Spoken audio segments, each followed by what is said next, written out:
सह युवाम कृते विशिष्ट प्रेरिका पथ प्रदर्शकश्चासीत्।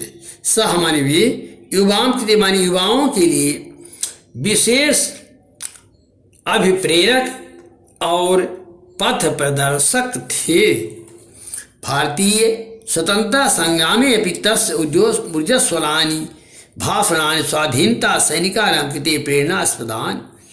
भारतीय स्वतंत्रता संग्राम में भी तस्य माने उनके, ऊर्जस्वलान माने ओजस्वी, भाषणान माने भाषण, स्वाधीनता सैनिकानां कृते स्वाधीनता संग्राम के सैनिकों के लिए प्रेरणास्पदान माने प्रेरणादायक थे।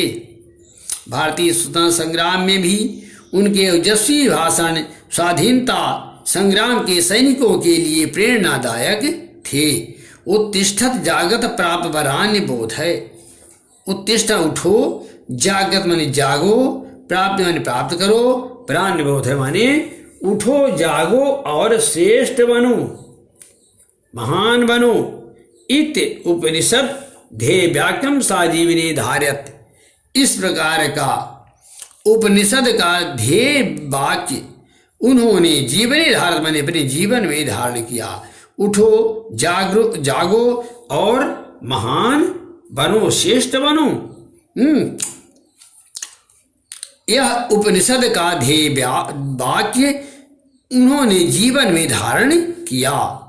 अहर्निशम ब्रह्म कर्म साधना साध्यमाना एवं जुलाई मासस्य चतुर्थे दिनासे एको निर्दीक्षिताब्दे सा ब्रह्मलीनो जाता।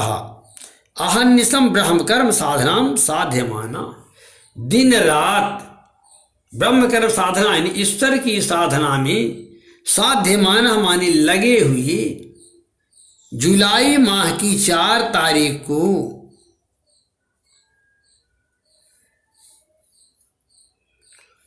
वह ब्राह्मलीन हो जाता, यानी स्वर्गीय हो गए। दिन रात ईश्वर की साधना में लगे हुए ही जुलाई माह की 4 तारीख सन 1902 ईस्वी में वे ब्रह्मलीन हो गए। सह न केवलम भारते अपितु विदेशे सब प्रसिद्धा।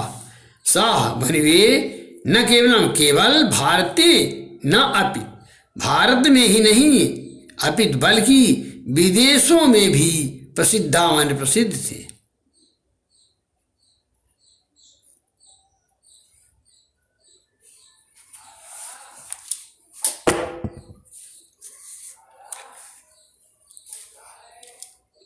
स न केवलम भारते अपित विदेशे, वे केवल भारत में ही नहीं बल्कि विदेशों में भी प्रसिद्ध थे। तेन भारतस्य प्राचीन गौरवम विदेशेष स्थापितम।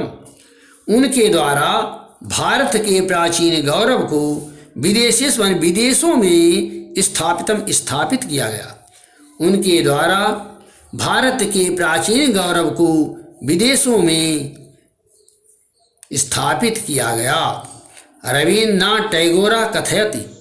रवीन्द्रनाथ टैगोर कहते हैं, यद मन की यदि को भारतीय संस्कृति में जातुम इच्छति, यदि कोई भी भारतीय संस्कृत को जातुम से जानना चाहता है, तरी तो सर्वप्रथम तेन मन उसे स्वामी विवेकानंद विषय पठितव्यम।